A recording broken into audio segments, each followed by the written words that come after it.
Hello everybody, Jake, your resident content cowboy here, yeehaw, and here are the winners and losers of our recent patch. A few you'll expect, a few might surprise you, and a few will be another group of things. Didn't have a third thing, should have thought of one.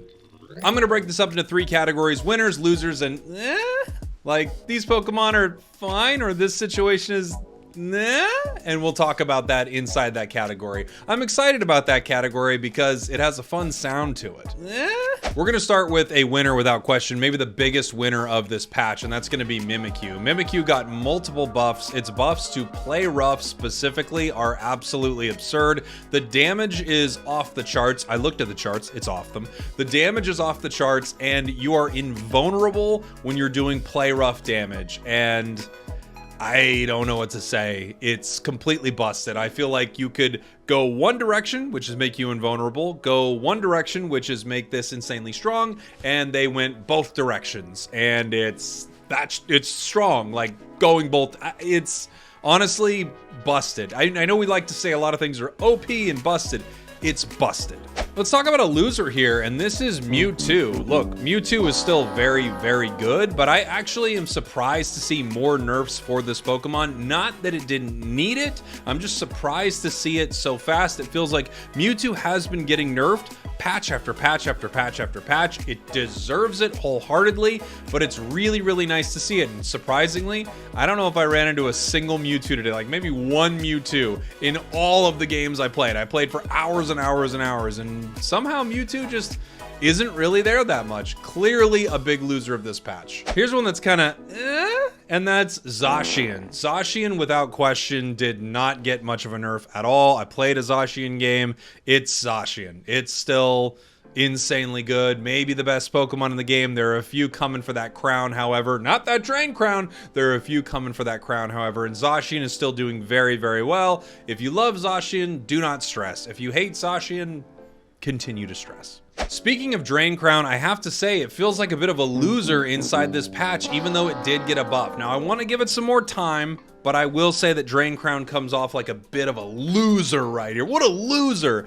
It feels like it needed a larger buff, or it also needed a slight change to how it works. One of the biggest issues with Drain Crown, I'm not sure if you're aware of this. Hey, if you're not aware, come on in a little closer. Let me tell you a secret. Drain Crown does not recover HP off of enemy shields. So there are a lot of time where you're auto attacking and you're still not getting that HP recovery that you should. There are definitely a few Pokemon that can take advantage of this much better than before. I'm, looking at Garchomp, Azumarill, Outraged Dragonite, things like that. But I think overall, it's probably not enough to make this a meta item. That being said, I kind of don't hate that they would slowly buff these items so that you don't one day have Drain Crown give 30% lifesteal and you have to run it on every single Pokemon. However, it would be kind of cool if these items became a little more meta. And I guess now we should talk about Leftovers, which I think actually has some value, but in general, Leftovers' big issue is still kind of the same. And its issue is you're in combat a lot. The game counts in combat when you're fighting an enemy Pokemon or a wild Pokemon. So a lot of the time in a match of Pokemon Unite, you are considered in combat. So you're not out of combat long enough to get enough of the HP recovery. However, I did run this earlier on Umbreon. The recovery is actually pretty legit. Like, they're big, chunky numbers. You're healing up faster than you are standing on a tier 1 goal zone for sure. Still, you have to be out of combat a long time to get this to activate, and I think unfortunately Leftovers falls into the or loser category. Let's talk about some big winners. Squirtle, Charmander, Venusaur, or I guess I should say not Squirtle, Charmander, Venusaur. I should have said Wartortle, Charmeleon, Ivysaur, and then originally I should have said Bulbasaur. You get what I'm talking about here. These Pokemon now all evolve at level 7. This is a wonderful change. I think it's the biggest buffed probably to Blastoise out of this group. Both Venusaur and Charizard felt like they farmed a little easier than Blastoise did. Now Blastoise walks around level 7 as Blastoise. Nice big bonuses to, you know, all of its defenses, which is really cool. I love this change for the game. I think this is one of my favorite changes I've seen in a long time, and it really does speak to this idea, you know, of some people thinking changes from the Chinese beta are not going to make their way to this game. However, this was something that people called out that was in the Chinese beta. These Pokemon were level 7, and we said, hey, they're not level 7 over here, and they came on over as level 7. If anything, I think that's a very good indicator for how much of parity these two versions will have, although of course there will be some differences. In general, really nice buffs for Char, Venu, and Blastoise. You love to see it. Here's kind of a one, and that's Clefable. Clefable's Draining Kiss got a buff, but it feels like, again, similar to Drain Crown and Leftovers, maybe not the buff it exactly needed. I think what actually this move probably needs is where it still heals you regardless of whether or not it's healing an enemy. Excuse me, healing an ally. If an ally is near enough to you, you still don't get the healing from Draining Kiss. So there are times where it's just, it could have kept you alive, it could have kept you fighting. Essentially, Clefable becomes, you know, a special attack all-rounder with this moveset. But I think given the way Draining Kiss works, even the increased healing doesn't make it, you know, good enough. That being said, it's pretty dang strong. I played a match with it. It's still strong, but it's not a huge change. So I'd kind of put this in the category. Here's another winner for you, Talon Flame. All of the speedsters are getting tuned up throughout the game, and Talon Flame is now no exception, getting some nice attack buffs, getting some buffs to Aerial Ace, just little things here and there to kind of bring Talon more in line with some of the other speedsters inside the game. And we have another speedster coming to Unite soon, Meowscarada. A lot of the times when this happens, you actually don't see the other Pokemon in the category get much love, but we've had Absol, and now we have Talonflame, Gengar, a patch before that. So they're clearly going through and looking at the speedster category, which is very cool. Here's a loser in this patch, Slowbro. Obviously, Slowbro has been one of the best tanks in Pokemon Unite for a very long time, but its time has been coming for a while, and now finally we're starting to see some Slowbro nerfs. You see it in competitive, you see it in non-competitive, casual competitive of Pokemon Unite Ranked. And I think it's not surprising that this Pokemon is seeing some nerfs. It's been a long time, and now finally we're seeing Slowbro kind of topple off of its top spot a little bit. I don't think these nerfs are enough, but it's something. Let's talk about a big winner, and that's Glaceon. Glaceon's buff is actually really solid. Like, I didn't realize how powerful it was until I took it into a game.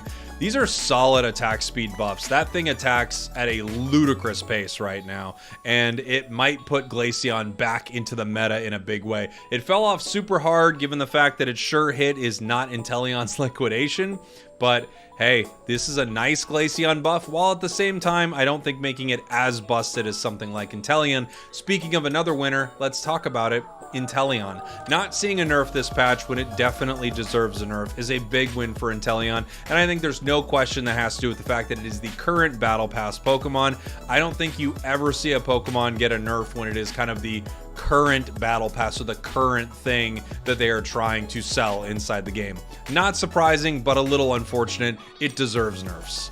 Here's another loser, Full Heal. Eject button as well, but Full Heal just feels like a real necessary item for certain Pokemon, and it gets another cooldown increase. On the flip side, we have a winner from this, and that is going to be Slow Smoke and Goal Getter. Now hold on about Goal Getter. First off, Slow Smoke, some nice changes right here. I think you're going to see Slow Smoke run on a few more defenders inside the game.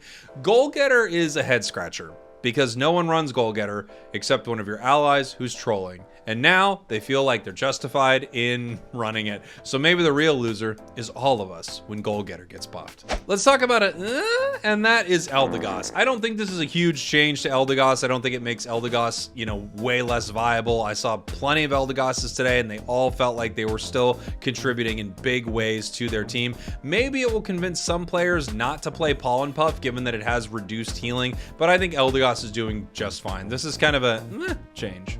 Well, let's move on to one of my favorite changes right here, a big winner, and that's Chandelure. Not only is Flamethrower getting a nice little buff, but also Poltergeist. I love Poltergeist. I love this weird room. I love the floating furniture. It's incredible. Chair is the star of the stream after all, and I think this is so much fun. I actually think Overheat Poltergeist combos so well together. People have been sleeping on it for a while, and now that it's been increased, now that it's more viable, I would love to see people pick up this combination because it just works so well together. We have some more changes like Slick Spoon and Focus Band, but they kind of fall into the category for me where I think they're just still pretty dang good, but it makes sense that they definitely got some nerfs. They're extremely powerful items, especially compared to something like Drain Crown. I think overall, this is a phenomenal patch, and maybe the biggest winner is all of us because no one saw this coming. It came out of nowhere on a Sunday night, and I think it's just one of those things, you know, a live service game needs updates, needs constant updates, so we're trying new things and playing different varieties.